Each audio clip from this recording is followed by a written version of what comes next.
Alors, mesdames et messieurs, bonsoir. Nous avons la joie de poursuivre notre cycle de conférences et de cours consacrés à l'Anthropocène dans le cadre du programme À ciel ouvert, Sciences et Spiritualité, en découvrant ce soir l'expérience précieuse, à contre-courant, de Mathieu Juncker. Quel peut être le sens de cette aventure en solitaire de Mathieu Juncker, parti vivre 8 mois sur un atoll inhabité du Pacifique Sud, en Polynésie française? Quel peut en être le sens pour nous qui réfléchissons à l'Anthropocène dans nos habitats urbains encore relativement préservés des conséquences les plus dures du réchauffement climatique? Disons d'abord qu'avec lui, nous découvrons que l'Anthropocène n'est pas seulement un concept, mais une réalité brutale. En observant et en mesurant les impacts massifs des activités humaines sur l'écosystème de ce récif corallien pourtant reculé, Mathieu Juncker expose pleinement le fait qu'aucun territoire de la surface de la Terre n'est plus à l'abri des bouleversements rapides que les actions humaines lui impriment. Et le destin de cet atoll, nous qui vivons à des milliers de kilomètres de lui, nous concerne directement. Les coraux qui le protègent blanchissent et meurent chaque année davantage. Le titi, l'oiseau totem de Mathieu Juncker, dont la population s'effondre sur les îlots de l'atoll, sont des sentinelles qui annoncent silencieusement le déclin et les dangers qui guettent tous les vivants dont nous sommes. Seul être humain sur cet atoll, Mathieu Juncker s'est délesté de la plupart des protections qu'offrent les civilisations humaines, qu'elles soient matérielles, celles de la technique sous toutes ses formes, ou immatérielles, celles des relations humaines qui viennent en soutien à nos vies. Alors les épreuves que subit ce milieu dans lequel il a décidé de s'inscrire, il les a vécues intimement, dans sa chair. Quand les tempêtes tropicales, de plus en plus nombreuses et fortes désormais, érodent la plage minuscule de son îlot, bouleversent les oiseaux ballottés par les vents et freinent leur reproduction, ce n'était pas son environnement qui était abîmé, c'était son intégrité. Devenu, comme il le dit, hypersensible, Mathieu Juncker a peut-être simplement retrouvé la sensibilité au vivant que nous avons perdu. Le philosophe Baptiste Morisot note à ce propos que la crise écologique est fondamentalement une crise de la sensibilité des humains à l'égard de leur relation aux vivants autres qu'humains. Par crise de la sensibilité, écrit-il, j'entends un appauvrissement de ce que nous pouvons sentir, percevoir, comprendre et tisser comme relation à l'égard du vivant. Mathieu Juncker, au contraire, n'a pas cessé de tisser et d'approfondir des relations avec le milieu vivant foisonnant duquel il est membre. À tel point que lui, qui pensait connaître les espèces et l'écosystème de ces atolls qu'il étudie depuis des décennies, n'a pas cessé d'apprendre, de contredire des vérités scientifiques qu'il pensait établies et de découvrir la complexité toujours plus grande du vivant et de ses liens. Le sens de l'expérience de Mathieu Juncker, finalement brève, à l'échelle d'une vie, mais condensée, est alors aussi pour nous de nous faire voir la possibilité de sortir concrètement du dualisme qui nous oppose à une nature indifférente et silencieuse qu'il nous faudrait dominer. Il est possible de cesser de se penser, de se sentir séparé de son milieu et du vivant qui bruisse et agit, et de désirer alors profondément résister avec lui et se défendre contre les menaces qui pèsent sur notre persévérance dans l'être et notre diversité. Dans Par-delà la nature et la culture, l'anthropologue Philippe Descola notait que, je cite, « c'est en Nouvelle-Calédonie que fut peut-être exprimé avec le plus de subtilité ce qu'implique un monde où les humains vivent dans l'enveloppement de leur milieu, où la personne, d'Okamo en langue vernaculaire, est immergée dans l'abondance d'un monde où animaux, hommes et plantes échangent entre eux sans limitation et sans différenciation. » L'expérience de Mathieu Juncker, qui vit et travaille par ailleurs à Nouméa, nous invite à cette transformation de notre sensibilité à l'égard du vivant et à ses implications éthiques, politiques et spirituelles. Enfin, et ce n'est pas contradictoire avec ce qui précède, la signification de l'aventure de Mathieu Juncker est profondément humaniste.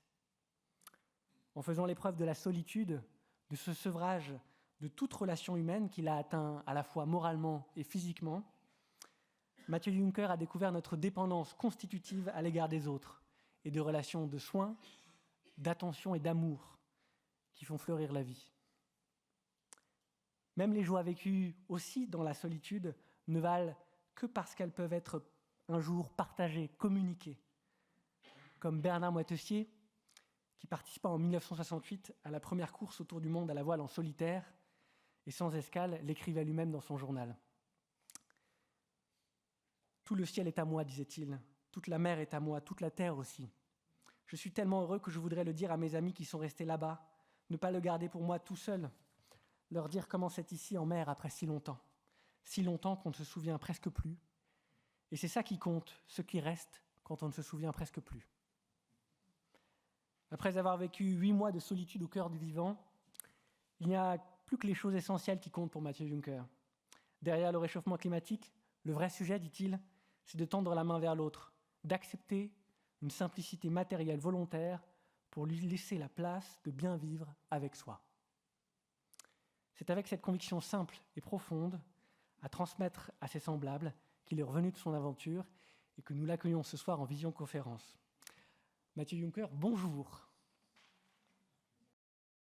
Bonjour Pierre, bonjour à toute la salle. Je suis ravi d'être avec vous ce soir, ou tout du moins de vous rencontrer. C'est un grand plaisir que cette communication se fasse également en Suisse. Euh, voilà, il y a un film qui vous attend, qui va peut-être présenter quelques facettes de l'expédition. Et je suis ravi de rester avec vous ensuite pour peut-être partager des choses un peu intimes que j'ai pu vivre et puis surtout répondre à toutes vos questions. Alors je dis bonjour et je précise parce qu'il est 5 heures pour vous à Nouméa, 5 heures du matin, et que vous vous êtes levé très tôt pour dialoguer avec nous, donc merci beaucoup, encore une fois. J'achève cette introduction en présentant votre parcours académique et professionnel. Après une première partie de vos études en biologie et sciences de l'environnement en France, vous avez réalisé votre doctorat en écologie marine à Wallis et Futuna, en Polynésie. De 2009 à 2019, vous avez été directoire de l'Observatoire de l'environnement en Nouvelle-Calédonie.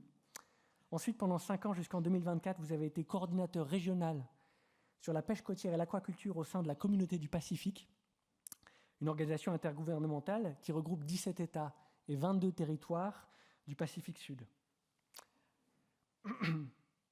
Puis vous avez démissionné pour réaliser entre 2024 et 2025 l'aventure exceptionnelle que nous allons découvrir ce soir. Auteur et co-auteur d'une quinzaine de publications scientifiques, vous êtes également l'auteur de 4 livres éducatifs sur la faune et la flore du Pacifique Sud.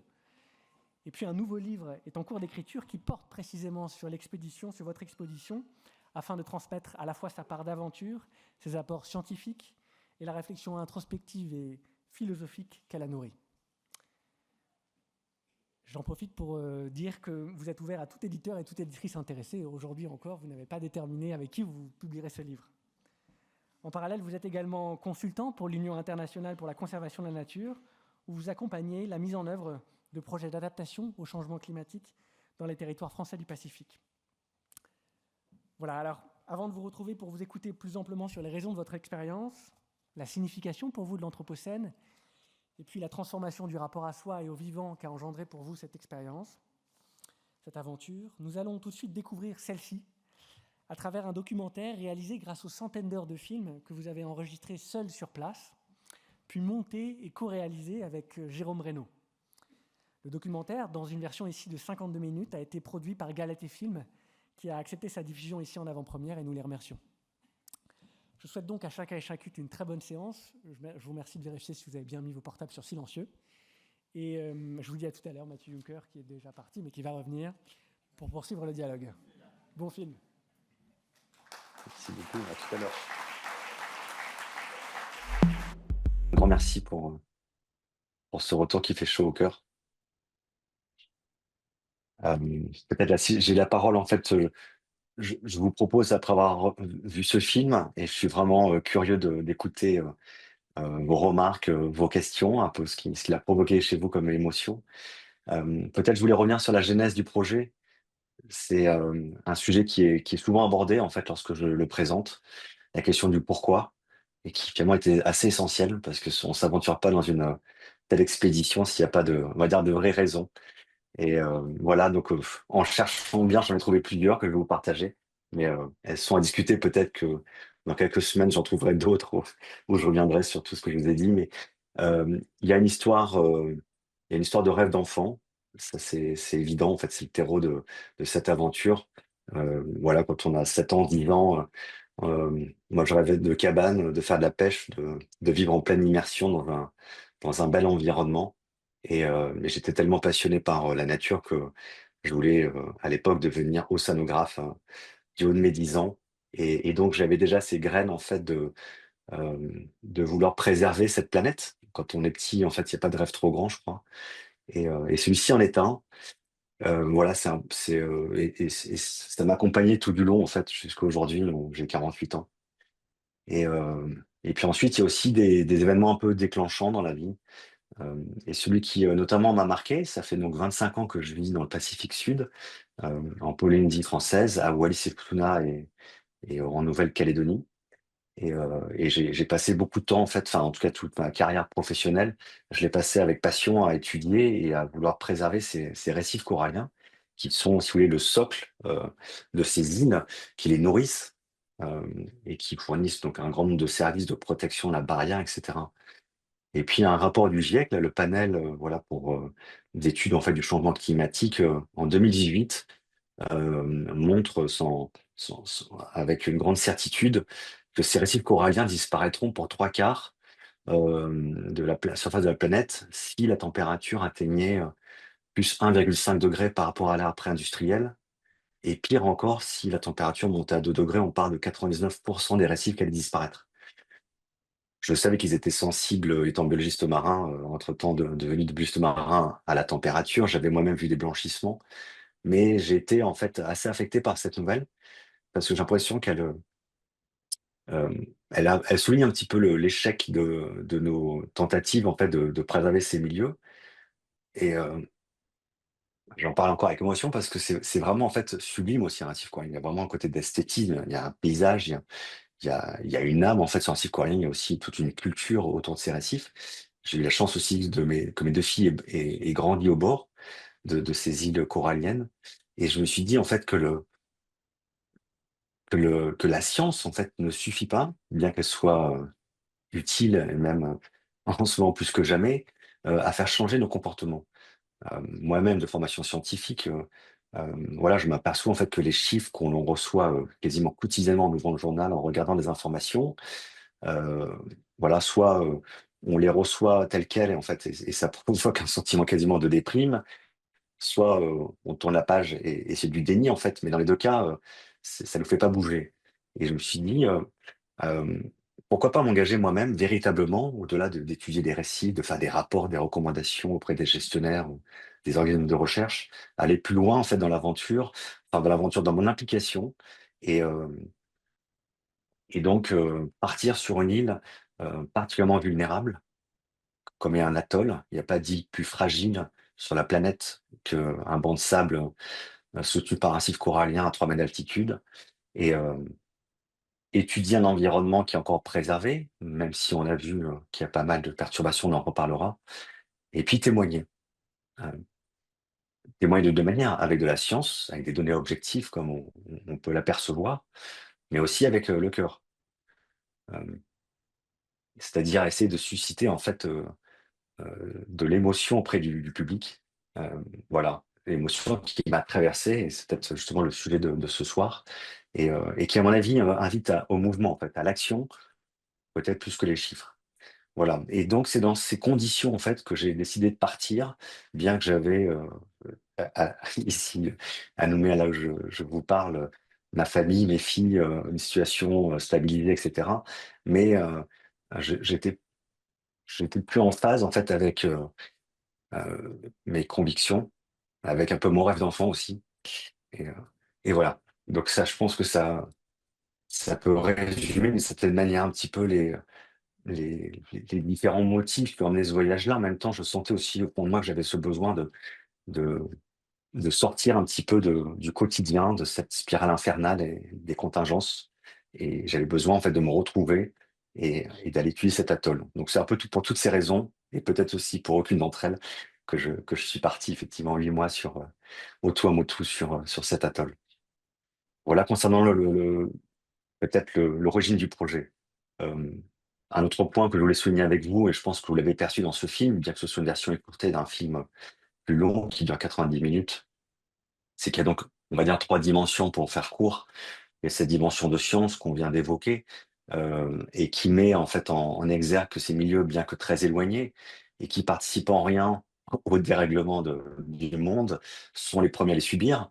Donc on ne s'attend pas nécessairement sur une île qui a 7 000 kilomètres de tout continent, que ce soit sud-américain, australien, euh, asiatique, de trouver des rats, de trouver du plastique, de trouver jusque dans les nids d'oiseaux, hein. J'ai compté voilà, ces déchets en fait sur la moitié des nids de certaines populations d'oiseaux voilà, de Nudi.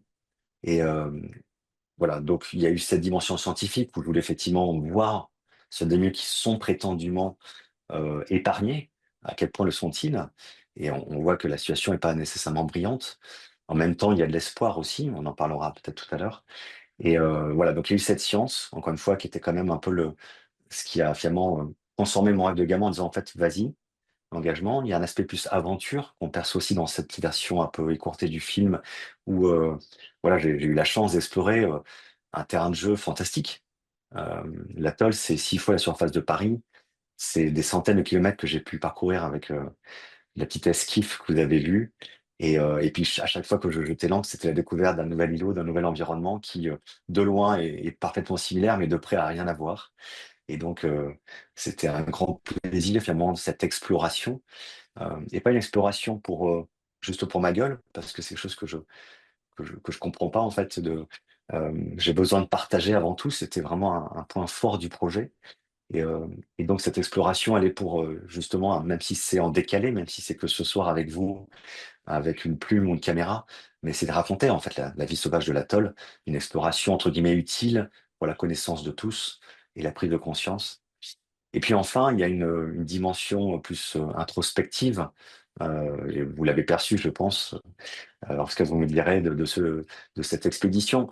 Je le savais en partant, mais je ne sais pas trop en fait ce qui allait non plus arriver. J'ai cherché en fait des informations sur la solitude, etc. Et en fait, elle est souvent vue d'une manière très négative, cette solitude.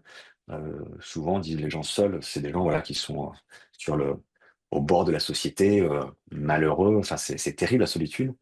On trouve effectivement aussi chez voilà, quelques ermites et hérétiques, des solitaires endurcis. Mais une solitude un peu heureuse, volontaire, telle que celle que j'ai souhaitée aussi. Euh, à contre-courant, finalement, qui était le nom du projet d'ailleurs, à contre-courant de cette société de surinformation, de sollicitation permanente. Je ne sais pas trop en fait euh, comment j'allais la vivre hein, et qu'est-ce que j'allais finalement de cette manière en retirer. Et, euh, et donc là, c'était un peu l'expérience dans l'expérience. C'est-à-dire que là, j'y allais sans, il n'y avait pas de protocole. Il y avait juste en fait Lynn et moi avec ouais, une sorte de miroir un petit peu. Et j'ai pu découvrir en fait à cette occasion, mais peut-être vos questions sont plus intéressantes que mon monologue, mais euh, bah, la faiblesse en fait qui était la mienne. Je pensais arriver avec une certaine connaissance quand même des milieux voilà coralliens que j'étudie depuis longtemps, du Pacifique, et puis aussi je suis quelqu'un d'assez engagé, d'assez sûr de moi. Et en fait j'ai une étape longue de déconstruction de toute cette confiance en moi. Ouais, j'avoue que ça n'a pas été simple et que ça a été même ouais, enfin, des remises en question en fait. J'ai été beaucoup moins courageux que je pensais l'être, donc grande déception. Mais voilà, on n'est que ce qu'on est finalement. Et là, tu as permis un peu de dévoiler cette fragilité, en fait, d'un être, en tout cas d'un homme seul, bien si entouré de milliers d'êtres autour de lui. Et puis petit à petit, progressivement, de reconquérir, entre guillemets, en tout cas, retrouver par des gestes, finalement, de cette confiance qui m'ont permis de prendre davantage de risques, des risques mesurés, mais pour aller dans des zones de pasque, qui sont des zones dangereuses, en fait, où le lagon se vidange et se remplit au gré des marées, d'aller pêcher la nuit les langoustes au milieu des déferlantes.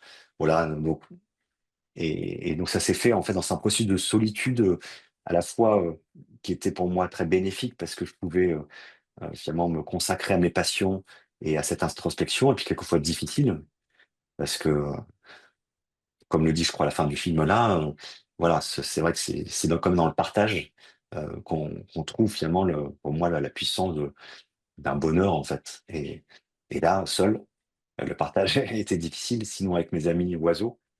Et c'est finalement de manière déportée, reportée dans le temps, avec vous ce soir, que c'est l'occasion, en fait, voilà, d'en parler. Peut-être je propose de m'arrêter là, parce que je suis sûr que vos questions sont bien plus passionnantes que, que mon propos. Et voilà, je propose de m'arrêter là, de vous écouter.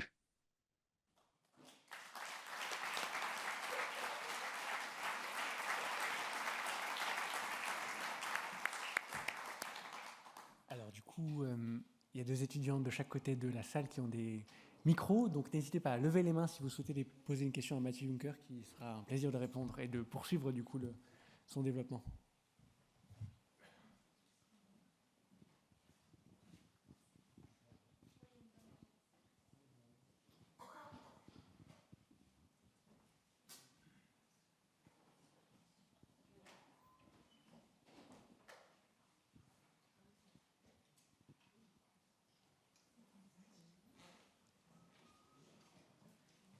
Oui. Bonsoir, merci pour avoir organisé cet événement et la possibilité d'échanger. Est-ce que c'est possible à nouveau de mettre Mathieu Juncker sur l'écran parce qu'on ne le voit plus? Voilà.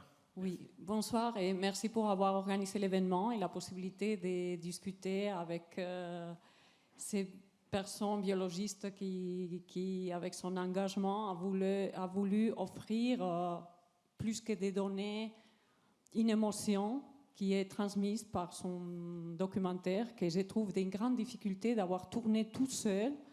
On voit au fur et à mesure comment son corps aussi se transforme physiquement. Et ma question à lui, ce serait plutôt du côté de la psychologie humaine.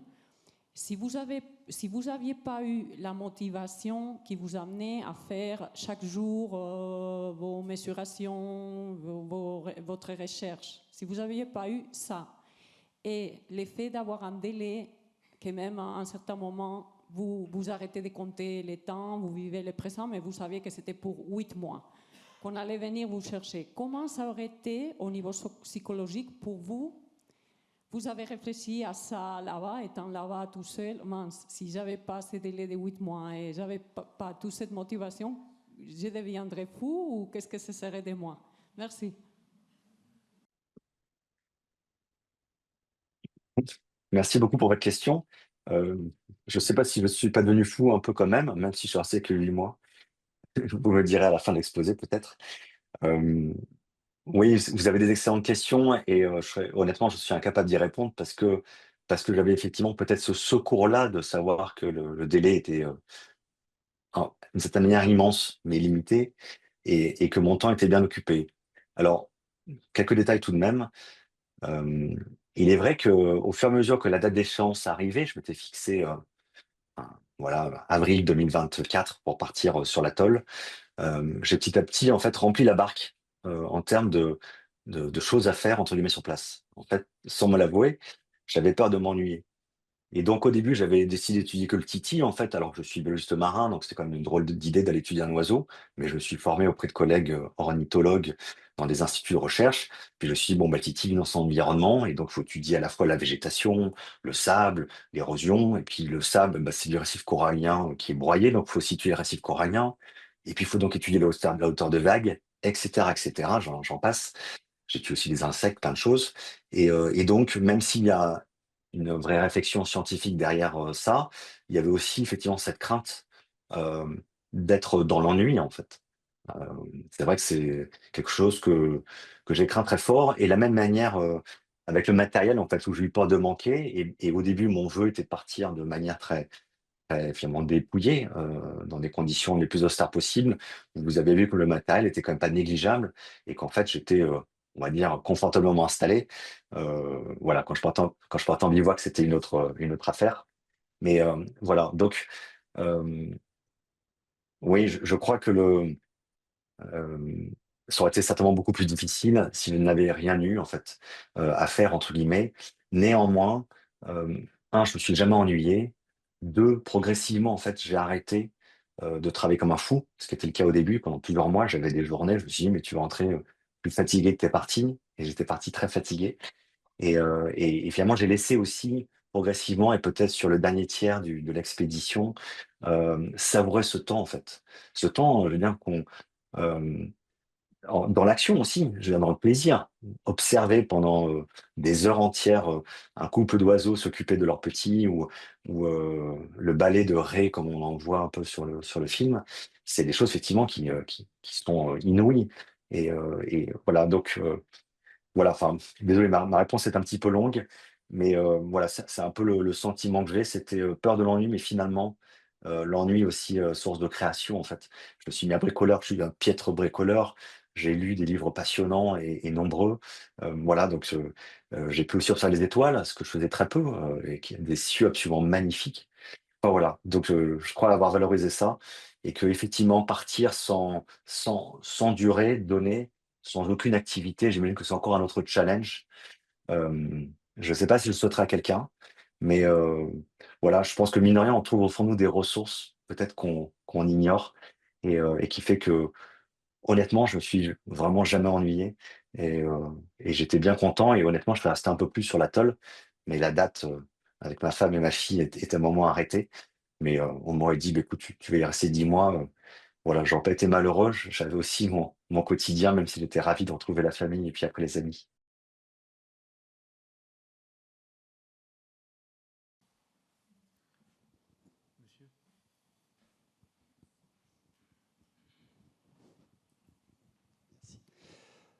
Vous rappelez que le rapport de JEC de 2018 annonce que si l'augmentation de température est de 2%, 99% des récifs vont disparaître. Vous avez 2 filles et les constats que vous avez faits pendant votre séjour ne sont pas forcément très réjouissants. Euh, Ce qui m'intéresserait de savoir, c'est quelle transmission pouvez-vous avoir avec vos enfants en essayant sans doute de sortir à la fois du déni et de la déprime avec un peu d'espoir.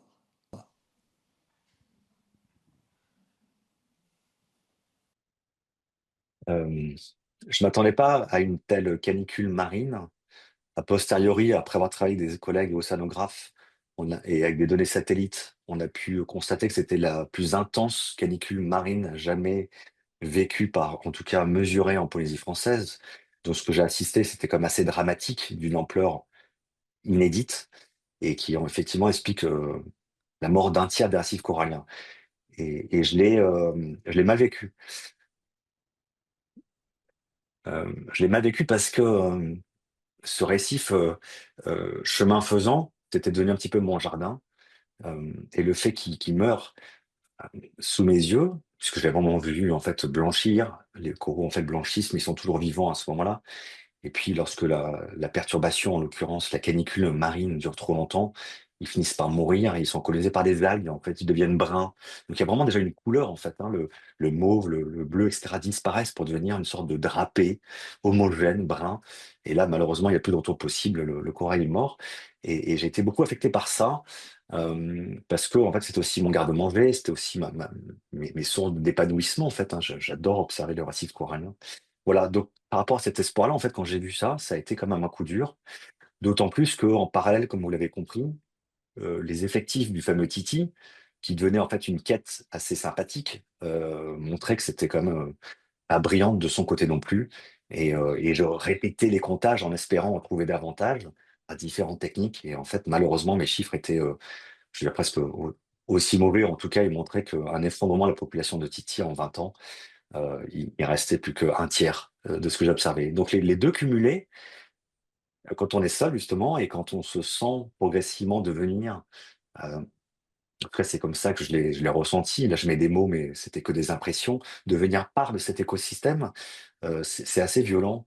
Et cette question d'espoir que vous évoquez dans votre question, en fait, elle m'a permis de tenir, parce que j'ai toujours dit, en fait, mais il reste des choses extraordinaires, dans cette nature, même si elle est esquintée. Et je trouve que le signal que nous envoie le Titi, et qui est arrivé, le film est sincère par rapport au déroulé en fait de l'expédition.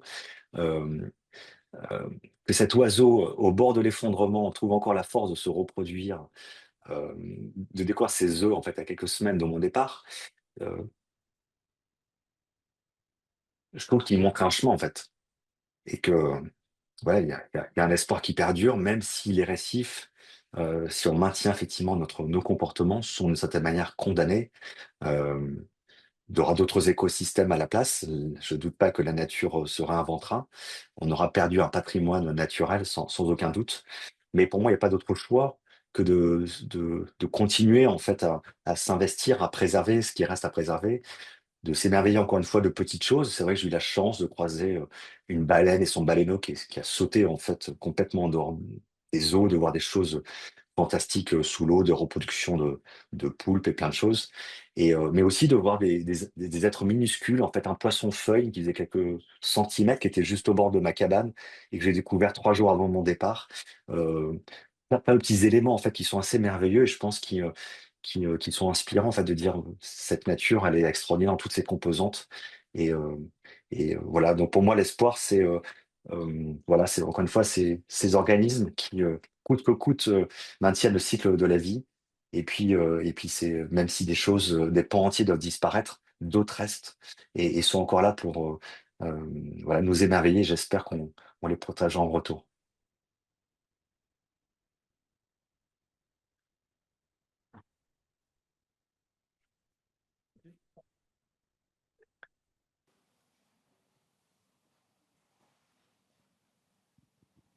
Alors, merci beaucoup pour votre merveilleux film. J'ai deux questions tout à fait un peu triviales, mais les rats qui sont sur ces îles ont été amenés par les humains, disons involontairement, mais donc est-ce qu'il y aurait moyen de les éradiquer par une intervention humaine, puisque j'ai bien compris que c'est les rats qui sont un facteur de disparition de ces titis. Et puis ma deuxième question, si j'ose, elle est plus par rapport à vous, c'était, vous aviez aucun moyen de communiquer avec les humains dont vous étiez éloigné, ou simplement vous aviez choisi de ne pas le faire, ou il y a des problèmes techniques, ou voilà, en fait, parce qu'être seul physiquement, et être seul, mais de pouvoir communiquer, c'est déjà de grosses différences, quoi. Donc il y a deux questions. Merci bien. Je vais commencer par la deuxième que j'ai bien à l'esprit. La communication, c'est un grand sujet, notamment avec la famille, parce que en cas de pépin, ça allait être très compliqué. J'étais à 5 heures de navigation par beau temps de l'atoll le plus proche, où il y a un petit village avec une aide-soignante, et 10 heures s'il fait mauvais temps, donc ce qui fait 20 heures aller-retour. Bref, une blessure sévère, en fait, aurait été très problématique, d'autant plus que les risques étaient honnêtement quotidiens et que notamment me nourrir au milieu des requins, bien que je les connaisse et je les côtoie assez souvent en Nouvelle-Calédonie, là-bas c'était une expérience assez inédite. Et donc cette communication, elle avait avant tout pour objectif de pouvoir prévenir en cas de pépin majeur. Et donc j'avais un téléphone satellite que j'utilisais en fait, on va dire à peu près toutes les 3 semaines pour donner des nouvelles à la famille. Et alors, j'avais cherché un atoll isolé, mais pour plein de raisons. Mais ce que je savais pas, c'est qu'il était aussi isolé des satellites. Et donc, c'est a posteriori, lorsque je constatais que ma communication était de piètre qualité, au point où je ne reconnaissais même pas la voix de ma femme, que je me suis aperçu en fait, que les satellites, donc en revenant sur Nouméa, ils étaient, enfin, l'atoll était à équidistant de 2 lignes de passage des satellites. Voilà, donc l'un était aussi des îles Cook, l'autre aussi de Pitcairn, et au milieu, il n'y avait rien, s'il y avait l'atoll. Et donc, c'était l'horreur, parce que communiquer avec quelqu'un dans un mode aussi dégradé, je ne vous le recommande pas. Il vaut mieux effectivement faire abstinence de communication, parce que c'est souvent une grande source de frustration. La communication coupe au bout de 2 ou 3 minutes. L'émotion n'est pas passée, on ne comprend pas, j'ai pas appelé au bon moment, etc., etc. Et quand on raccroche, là, je vous laisse savourer le- ouais, en fait, l'ampleur de cette solitude. On retrouve tout d'un coup le chant des oiseaux autour de soi, la mer, mais il n'y a plus d'être humain non plus qui était là. Donc difficile. J'avais quand même aussi un moyen d'envoyer sous forme de texte des bribes de messages, ce que j'ai pu faire. Ça, c'était plus chouette parce que je pouvais quand même à ce moment-là recueillir et envoyer quelques informations plus personnelles. Voilà pour la communication. Donc j'étais quand même très sevré d'informations, aucune nouvelle du monde. Ça, c'était peut-être pas plus mal, le passage. Mais voilà. Donc, ça a été difficile, en fait. Et c'est vraiment grâce à la caméra, j'ai envie de dire. Et aussi par l'écriture. J'ai un journal de bord d'environ 240 pages que j'ai pu finalement euh, m'exprimer, en fait, en temps réel. Dire comment je t'ai traversé par ces sensations, ces sentiments. Voilà. Sur la deuxième question, donc je crois que c'est la question qui concerne l'invasion par les rats, donc une espèce qui effectivement n'a rien à faire sur les îles. Les rats sont des espèces continentales, donc comme je vous l'ai indiqué, on est à plusieurs milliers de kilomètres de ces continents, donc introduites par l'homme. Involontairement, c'est pas sûr. Il y a pas mal d'hypothèses scientifiques qui soutiennent qu'ils ont été volontairement introduits par l'homme, car quand on débarque sur une île déserte, il faut bien pouvoir manger. Donc peut-être que les Polynésiens qui ont connu ces îles il y a un peu plus d'un millénaire, en fait, lâcher justement des rats parce que ça s'adapte à tous les milieux et c'est bon à manger. J'ai essayé. C'est du rat bio, hein, ils mangent que de la coco.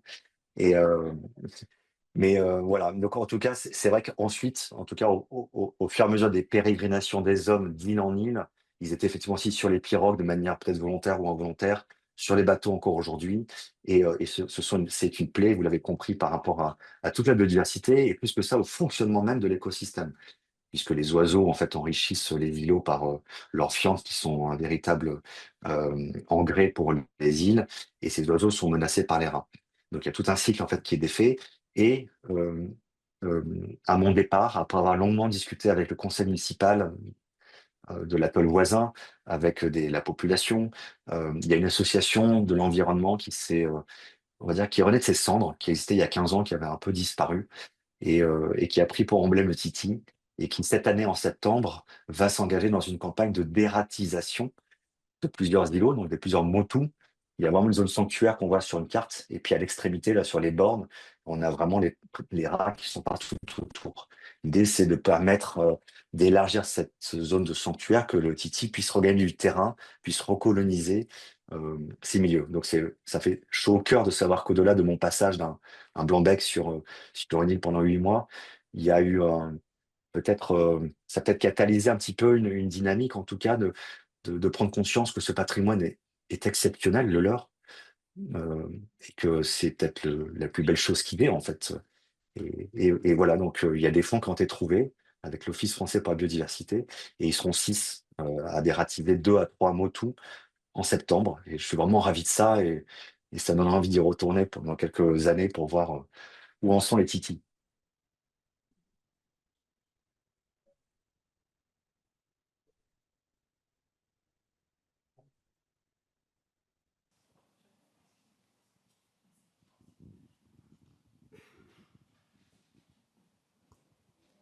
Bonjour, merci beaucoup. J'ai été très émue par plein d'aspects de votre documentaire. Moi, j'avais 2 questions aussi. J'aimerais savoir, à titre personnel, qu'est-ce qui vous a le plus manqué pendant tous ces mois? Et à votre retour et dans les mois qui ont suivi, en quoi vous avez été le plus changé à titre personnel, de ce que vous pouvez nous en dire ici, bien évidemment. Peut-être en dehors de votre famille, ce qui vous a manqué en dehors de votre famille. Merci. Euh, un bon ananas, c'est un pamplemousse bien frais. Non, c'est vrai qu'effectivement, il y a des manques qui se font de manière assez rapide. La monotonie de la nourriture, c'était très problématique au début. J'ai mis du temps en fait à essayer de la diversifier, notamment en allant cueillir des papayes. Il y avait un îlot à quelques kilomètres, heure de navigation de là où j'étais, où il y avait des papayes, et c'était pour moi extraordinaire de pouvoir manger autre chose que de la coco. Le petit potager aussi que j'ai fait en fait m'a vraiment euh, comblé en fait. Ce qu'il faut comprendre, c'est que euh, dans ce dépouillement-là, même si je suis matériel, un pas grand-chose fait l'exception en fait. Et j'ai eu besoin de trouver de la saveur en fait. Je parle notamment culinaire, mais voilà. Et c'est valable en fait pour le reste. C'est-à-dire que en nourriture, pour mettre des épices sur un poisson, bah, ça change complètement son goût. S'il est au gingembre, au curry ou au curcuma, ce que vous voulez, en fait, tout d'un coup, en fait, j'ai l'impression de découvrir autre chose. Et de la même manière, en fait, que ce, ce quotidien, en fait, je l'ai agrémenté. Par exemple, à un moment de chercher des trésors, pour moi, ce qui était des déchets, on les voit sur la plage. En fait, il y avait des trésors aussi. Trouver des portes, des trucs pas possibles. Et je trouvais ça extraordinaire, voilà, de pouvoir finalement s'émerveiller de ces pas grand-chose. Voilà, donc pour répondre à votre question, simplement, qu'est-ce qui m'a manqué? Non, effectivement, à part les liens humains, qui a été assez dur, hein. Il y a le moment où j'étais physiquement presque handicapé par ouais, le fait de ne pas pouvoir cultiver en fait un lien, de pas pouvoir. Enfin, je me suis mis à rigoler, heureusement, grâce à ma caméra. C'est un peu mon Wilson là, dans le film de Tom Hanks, là, où enfin, je m'écoutais parler, puis je me dis, mais tu racontes vraiment n'importe quoi, et ça me faisait marrer, et j'avais besoin de rire, en fait. Donc, c'est définitivement, en fait, ce lien aux autres, alors, bien sûr, la famille et les amis, mais peut-être n'importe qui serait passé à ce moment-là. C'était, en tout cas, ça pouvait être renoué, en fait, avec des semblables. Euh, voilà. Ça a été effectivement ce sevrage, on va dire, le plus difficile. Deuxième question que vous m'avez posée, comment avez-vous changé votre retour? Euh, certainement, certainement, mais pas forcément de manière très perceptible. C'est vrai que quand je discute avec mes filles, je dis, bah, papa, t'es toujours papa, quoi. Puis bon, j'ai quand même vécu pendant 20 ans à Paris, dans différents endroits près du Pacifique. Je veux dire, c'est facile d'ouvrir un robinet, d'avoir de l'eau qui coule. J'en ai rêvé. De retrouver le confort, en fait, d'une nourriture diversifiée, etc., de la culture autour de moi. Mais je pense peut-être prendre un peu plus de recul par rapport à ce qui, quelquefois, nous affecte au quotidien. Enfin, je veux dire, l'atoll impose quand même une réalité assez radicale, hein. Je veux dire, il faut quand même à un moment juste vivre, hein. C'est-à-dire, il faut basiquement se nourrir, boire. euh, voilà, c'est merveilleux aussi. Et ça reste en fait des essentiels. Et je pense que de savourer ces petits bonheurs et de faire fi en fait de tracas qui, finalement, quand on prend un peu de détachement, quelques mois plus tard, on se rend compte, mais tout ça pour ça, ça valait pas la peine.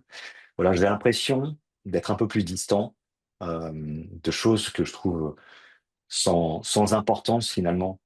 Et ce que dit pas, d'ailleurs, je me suis aperçu dans cette version du film, c'est que mon séjour a été interrompu au bout de 2 mois par des émeutes assez graves en fait qui ont touché la Nouvelle-Calédonie. Euh, donc moi j'ai appris ça justement par un téléphone qui, comme par hasard, s'est mis à plus fonctionner à ce moment-là. Et je sais, m'a fait mis en détresse. Bref, je vous passe le détail. On avait décidé justement dans le film, en fait, en tout cas, de faire une diapositive finale, mais de pas, c'était trop compliqué, en fait, de l'insérer dans le montage. Mais j'ai été amené à être extrait de l'île par la mairie elle-même, de l'atoll voisin, en fait, et de passer 6 semaines en dehors de l'atoll pour voir quelles décisions on prendrait par rapport à leur sécurité avant d'y revenir. Et je me suis rendu compte, en revenant à Nouméa, au mois de juillet, en fait, 2024, que ce que je vivais était vraiment tout à fait exceptionnel et il fallait vraiment profiter à 300% en fait de cette solitude, de ce sevrage, encore une fois, de communication, euh, d'aller à l'encontre de toute cette consommation. Enfin voilà, donc ce changement, en fait, je crois, c'était celui effectivement d'apprécier peut-être des choses un peu plus simplement. Voilà. J'en ai peut-être d'autres, on verra dans des situations peut-être critiques de la vie si cette expérience m'a renforcé, mais j'ai l'impression de me connaître un petit peu mieux et dans ce que je suis, dans mes limites.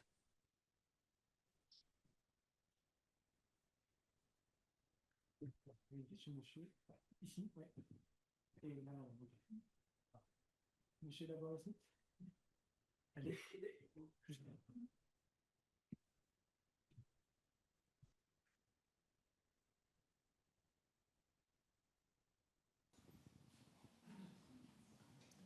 Merci encore pour tout ce que vous nous avez présenté. Petite question peut-être indiscrète, mais est-ce que votre entourage, vos proches, vos amis vous ont trouvé changé après cette expérience? Vous parlez de vous-même, mais comment les autres vous ont renvoyé ce qu'ils ont ressenti de vous? Pas seulement alors sur le plan personnel, mais aussi de ce que vous avez découvert et mis en évidence à travers l'expérience au niveau écologique, etc. au niveau personnel comme au niveau écologique.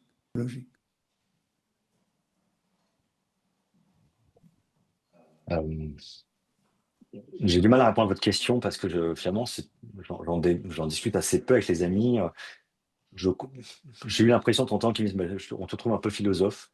Euh, moi, j'aime la philosophie, mais j'en suis pas un, mais peut-être c'est une façon simplement encore une fois, de mettre un peu de distance entre l'immédiat, en fait, ce qu'on estime être urgent, grave et tout, et qui finalement ne l'est pas tant que ça. Je crois que c'est peut-être la seule chose significative qui m'ont été partagées par les amis. Euh, mais c'est vrai que ça vaudrait la peine de faire une enquête sérieuse, voir ce qu'ils vraiment pensent de ça. Sur, euh, sur les recherches, et je l'évoque un petit peu dans le film, c'est vrai que euh, les scientifiques parfois sont peut-être un peu trop assurés, je trouve, dans la démarche, et j'en suis un, et donc moi le premier. Voilà, on pense savoir plein de choses, et finalement, les temps d'observation sont toujours très courts. On part pour des missions qui durent quelques jours, au meilleur des cas quelques semaines, et puis ça s'arrête là. Or, cette expérience, elle s'est inscrite dans un temps long, et j'ai envie de dire presque que j'observais malgré moi. Donc les oiseaux, je les connaissais absolument pas au début. À la fin, j'ai même découvert une nouvelle espèce, parce que j'ai entendu un chant qui m'était inconnu, et je me dis, qu'est-ce que c'est que ça en fait? Et à deux reprises, et j'ai réussi à en faire une photo, puis on m'a dit qu'en fait, le coucou Nouvelle-Zélande, il n'avait jamais été décrit là-bas. Et donc, c'est le cri en fait de l'espèce. Mais c'était une sorte d'observation permanente.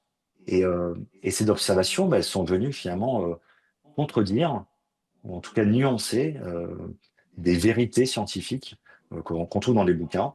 Donc, en bouquin, ça se veut grand public, c'est souvent des choses quand même qui sont très acceptées, convenues, voilà, et reprises. Et voilà, sur la vie, effectivement, de crustacés et même d'oiseaux, en fait. On me dit, voilà, tiens, la gégide blanche, ce bel oiseau que vous avez vu qui pond ses œufs en équilibre sur des branches. Voilà, on m'a dit, bah, de toute façon, cet oiseau, il pond le matin entre 5 heures et 9 heures. Ouais. Les 3 premières fois où j'ai vu des pontes, c'était en fin de journée, juste avant que la nuit tombe. C'est un détail parmi d'autres, mais voilà, c'était vraiment. Donc voilà, je trouve que cette expérience amène à prendre un peu de recul aussi sur ce qu'on croit savoir en fait des milieux naturels, sur notre façon de toujours simplifier, parce qu'en fait on ne voit que par une sorte de flash dans la nuit, j'ai vu ça, et donc ça c'est la réalité. En fait non, c'est une réalité, mais si tu passes le temps qu'il faut, tu vois en fait qu'elle a beaucoup plus de facettes, cette réalité, et qu'il va falloir effectivement euh, rendre cette complexité en fait à la nature et pas toujours partir dans des observations finalement trop restreinte. Donc c'était vraiment très intéressant de voir ça. Je ne cherchais pas du tout à contredire qui que ce soit. Au contraire, je voulais juste apprendre.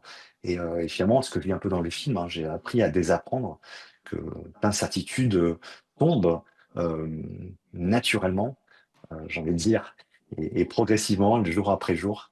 Si bien que c'est un peu moi, j'étais déboussolé de ça, hein, franchement. Mais finalement, c'est dans l'observation et dans le mouvement que se refait cette construction un petit peu de ces observations.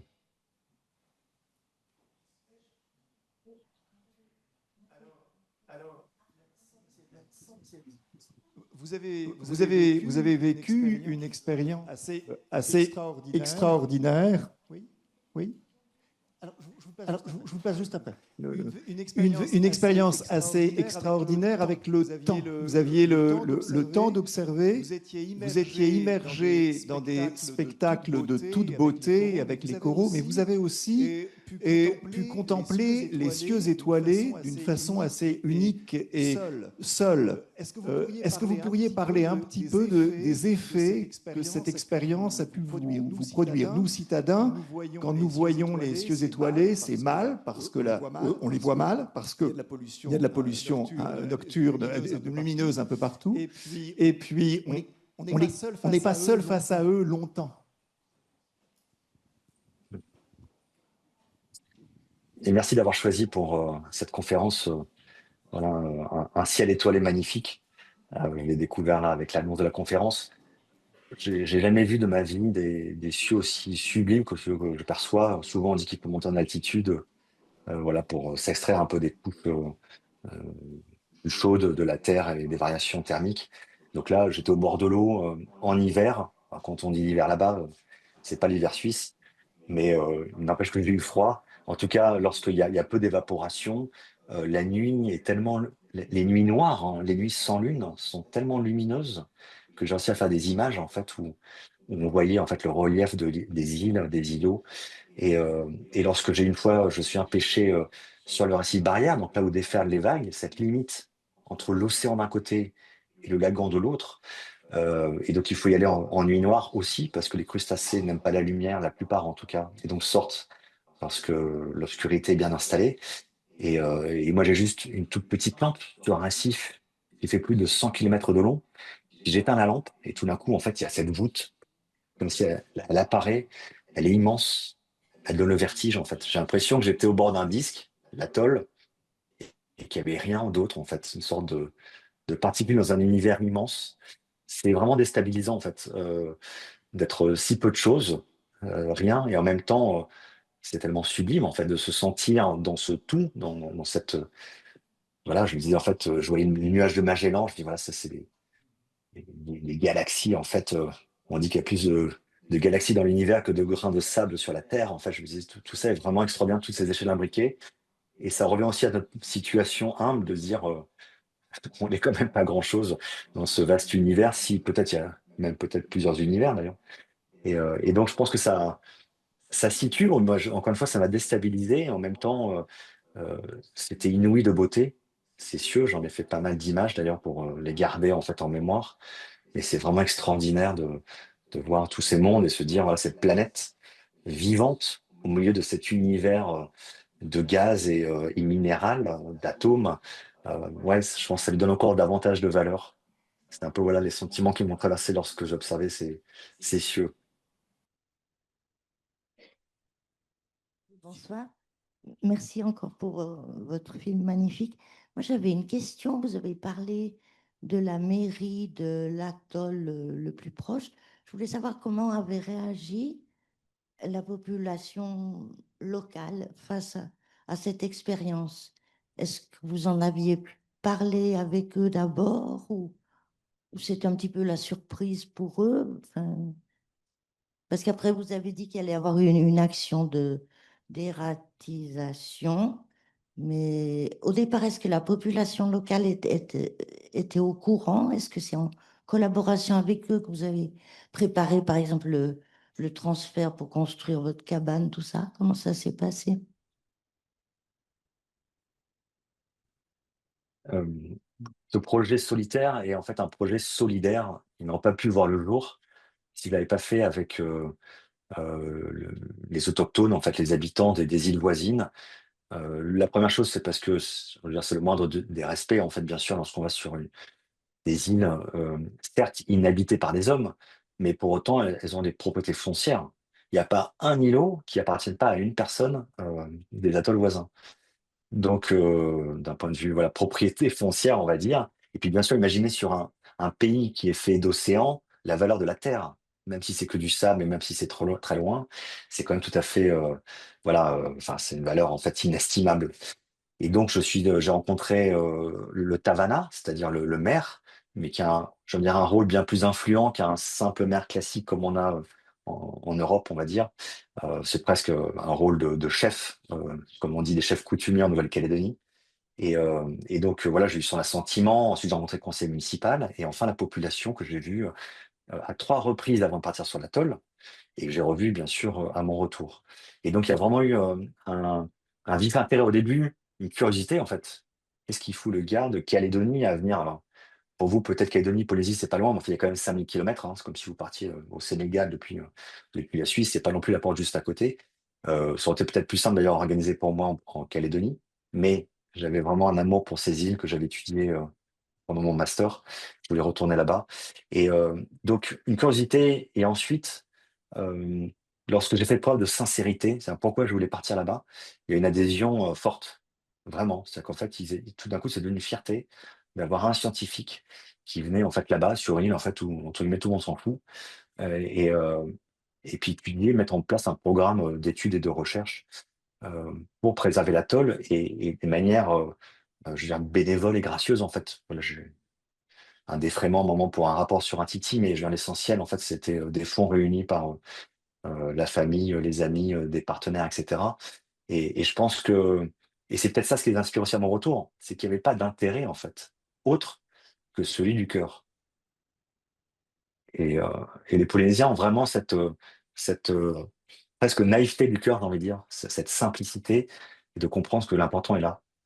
Et, euh, et donc, ça a été un grand soutien, hein. Je veux dire, ils sont venus me chercher, quand je vous dis, quand ça se passait mal en Nouvelle-Calédonie, ils sont venus me chercher à la fin. Donc, après ma femme et ma fille, hein, qui étaient accompagnées par des pêcheurs, il y a une navette, carrément la navette maritime, c'est comme un autobus en plein océan, avec le conseil municipal qui débarque, le maire pour démonter les infrastructures, etc., dans une ambiance joyeuse. Donc, ça a été une instance de grande chaleur humaine et amitié, et que je partage encore aujourd'hui, 1 an après mon retour, avec des échanges réguliers avec le maire, qui vient d'être renouvelé, avec des, voilà, des personnes engagées dans la protection de l'environnement. Donc, c'était très riche. Et je suis ravi, en fait, que cette expérience ait cette composante humaine. Sinon, ça aurait été, je trouve, un peu triste, finalement, de partir sans prévenir personne et tout. Au-delà, je pense pas forcément bien accepté, mais c'était vraiment une aventure humaine, j'ai envie de dire, en premier lieu.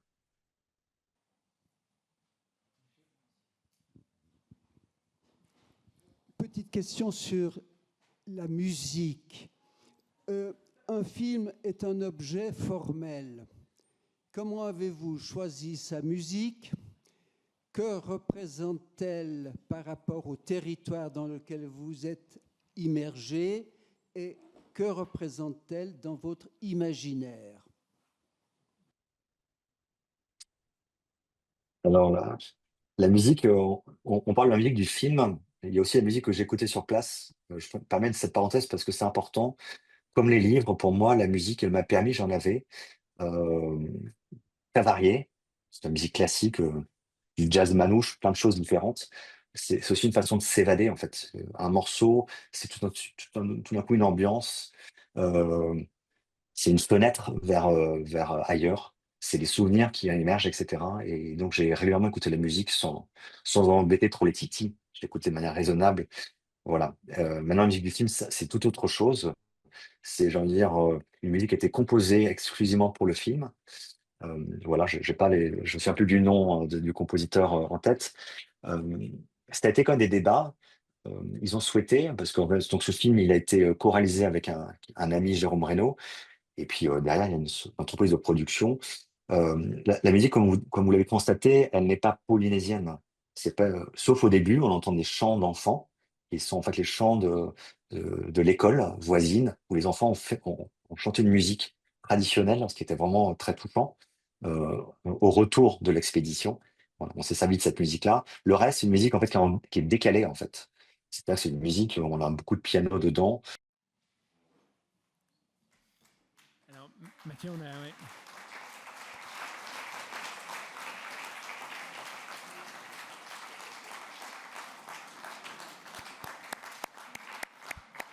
Mathieu, on a loupé la dernière partie de votre question parce que vous avez été coupé. Et ça, il y a un problème d'image. Je ne sais pas si vous pouvez répéter simplement la dernière partie de votre réponse sur la musique, et notamment sur la musique du film. Si la connexion est un peu meilleure, sinon tant pis. Ah. Bon. Écoutez, je crois qu'on va en terminer là. Merci à vous encore une fois. Est-ce que vous m'entendez, Pierre, à nouveau? Hein, est-ce que vous me recevez? Oui. Là, j'ai l'impression que c'est mieux. Mathieu? Oui, pardon, en Oui, fait, oui, la connexion ici aussi à Nouméa, elle est mieux que sur l'atoll, mais peut-être moins bonne qu'en Europe. Merci Pierre, peut-être je voulais un dernier mot, en fait, on avait évoqué ça, en fait, la question de peut-être la spiritualité lorsqu'on est sur un atoll comme celui-ci. Euh, c'est vrai que moi-même, je suis catholique, croyant, et en même temps, je me pose beaucoup de questions, et forcément, sur un temps long comme ça, au milieu de cet univers qui me regardait ou que je regardais moi, la question se pose en fait, est-ce qu'il y a un grand horloger dans cet univers et, euh, et où est-il en fait? Et voilà, et finalement, au gré de mes lectures, j'ai trouvé en tout cas une phrase qui résume peut-être mieux que je le ferai moi-même ma perception en fait d'un dieu ou des dieux en fait. Et donc c'est une phrase qu'on attribue à Hubert Reeves, mais apparemment c'est discuté. Voilà, où il dit en fait que l'homme est fou, il adore un dieu invisible et détruit une nature visible, inconscient finalement que la nature qu'il détruit est le dieu qu'il vénère. Et c'est vrai que c'est ce côté exceptionnel, extraordinaire, en fait, transcendant, c'est dans cette nature que j'ai trouvé. Euh, D'où vient-elle? Ça reste la grande question. Mais pour moi, en fait, si un Dieu existe, il était là, en fait, dans chacune des éléments minéraux, végétaux, animaux, enfin, je veux dire, paysagers, en fait, qui m'entouraient. Finalement, j'ai bien vécu comme ça, mais il a fallu effectivement un peu ces réflexions euh, pour vraiment me rendre compte là, la spiritualité, en fait, elle était tout autour de moi, en fait. Elle était là et elle était, j'aime bien, même aussi palpable, même si ça peut paraître antagoniste. Merci beaucoup pour ce mot de fin.